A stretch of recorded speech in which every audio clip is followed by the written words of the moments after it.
Hello friends, good evening. Welcome to my channel Ankush Agarwal share market. Market buy on dips का market हो गया है। कल भी मार्केट में गिरावट आई, लेकिन फिर डिप्स में खरीदारी आ गई और मार्केट मेरे को लग रहा है कंटिन्यूअस मोमेंटम में है तेजी का। अगर कहीं पर डिप आता है तो खरीदारी आ जा रही है। लेकिन अगर पर्टिकुलर आज की सेशन की बात करें तो मार्केट डाउन खुलना था, लेकिन खुल गया अप होने के बाद फिर स्ट्रेंथ दिखाया। फिर कुछ मार्केट में प्रॉफिट बुकिंग आई, फिर कुछ अप हुआ। मतलब दिन भर देखें तो एक लोअर रेंज में मार्केट का ट्रेडिंग रहा, ऊपर नीचे करके मार्केट पॉजिटिव में बंद हुआ। लेकिन देखा जाए तो मार्केट में मेरे को लगता है स्ट्रेंथ अभी स्ट्रांग है और बाय ऑन डिप्स का मार्केट है। लेकिन अगर बात करें हमारे मार्केट की, तो मार्केट का जो स्ट्रेंथ है वो खुद के दम पे नहीं है, अमेरिका से स्ट्रेंथ आ रही है। और डोनाल्ड ट्रंप भी किसी मिशन में है लगता है, पूरे वर्ल्ड में शांति ला के ही छोड़ेंगे, कुछ ना कुछ करेंगे। चाइना के साथ अब कुछ टेंशन को कम कर रहे हैं, तो देखना यह पड़ेगा कि ट्रंप आखिरकार करेंगे क्या, उनका लास्ट मोटिव है क्या। लेकिन फॉर द मोमेंट लगता है कि 10-15 दिन में मार्केट पूरा अभी ठीक हो जाएगा, क्योंकि ट्रंप अभी पूरा फ्रंट फुट में आ गया है पीस को लेकर। लेकिन अगर बात करें ट्रेड डील की, तो यूके और यूएस का ट्रेड डील हुआ, यूएस यूके का ट्रेड डील हो गया, तो अब कहीं न्यूज आ रही है कि इंडिया और यूके का ट्रेड डील होगा।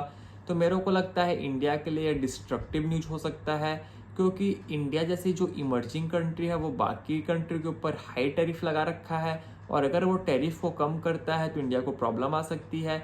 फॉर एग्जाम्पल, अगर यूके एक्सपोर्ट कर रही है इंडिया को अगर गाड़ी, कोई सी भी गाड़ी, और अगर वो जो 100% टैरिफ लग रहा है उस गाड़ी में, अगर वो टैरिफ गिर के हो जाएगा 10%, तो ऑब्वियसली जो यूके की गाड़ी है इंडिया में सस्ती बिकेगी।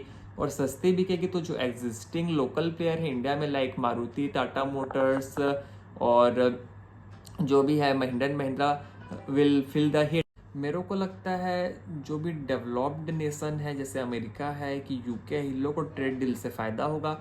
लेकिन जो इमर्जिंग कंट्री है, इंडिया है कि और भी जो कंट्री है जैसे चाइना है, इन लोग को प्रॉब्लम होगी ट्रेड डील से।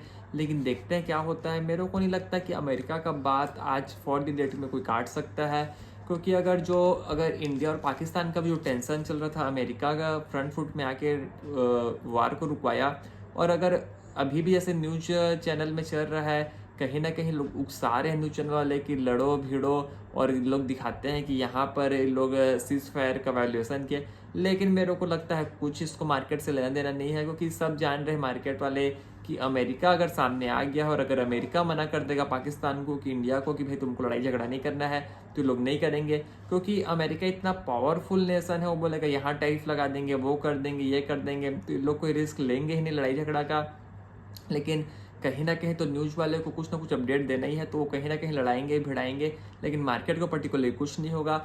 लेकिन एक बात और निकल के आ रही है, एक न्यूज निकल के आई कि जो रिलायंस 500 करोड़ का इन्वेस्टमेंट किया था 2008 में एशियन पेंट में, वो 500 करोड़ का इन्वेस्टमेंट आज की डेट में जो सेल किया वो हो गया 11,000 करोड़ का। मतलब अप्रॉक्स 22 टाइम्स का रिटर्न बनाया रिलायंस। लेकिन अगर उसको CAGR में देखें तो 20% का CAGR है 2008 से। लेकिन इसमें देखने वाली बात यह है कि इतना हो हल्ला हुआ, इतना ज़्यादा हुआ कि इतना ज़्यादा रिटर्न बना रिलायंस का। लेकिन अगर सेंसेक्स का 2008 का बॉटम देखें और अभी देखें, तो उस समय से लेकर अभी तक में सेंसेक्स बनाया है लगभग 10 टाइम्स का रिटर्न, तो लगभग डबल रिटर्न हुआ है।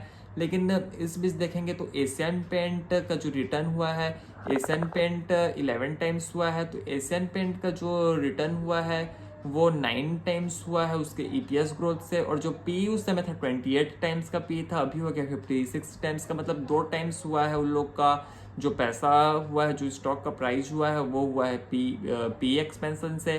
तो EPS ग्रोथ से 9 टाइम्स, पी एक्सपेंशन से 2 टाइम्स हुआ है। लेकिन कोई हाव हल्ला वाली बात नहीं है, इसलिए नहीं है क्योंकि जो 22 टाइम्स रिलायंस बनाया है नॉर्मल है, कोई एक्स्ट्राऑर्डिनरी नहीं है रिलायंस के हिसाब से। और 11,000 करोड़ मेरे को नहीं लगता रिलायंस के लिए कोई मैटर भी करता है, लेकिन न्यूज़ वाले को तो कुछ ना कुछ हल्ला बनाना ही है।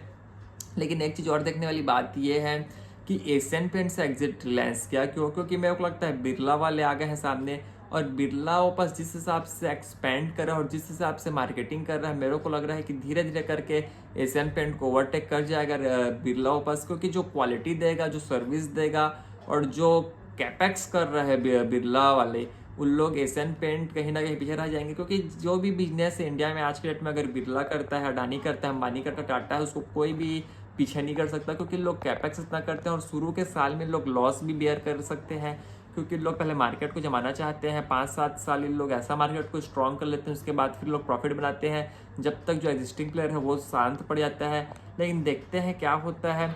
लेकिन अगर मार्केट को बोलेंगे तो मार्केट बाय ऑन डिप्स की है, तेजी की मार्केट है, और गिरावट में तो खरीदने का ऑब्वियसली मौका है। देखते हैं क्या होता है। यहीं तक रखते हैं, आपसे कल फिर मुलाकात होगी, तब तक के लिए थैंक यू।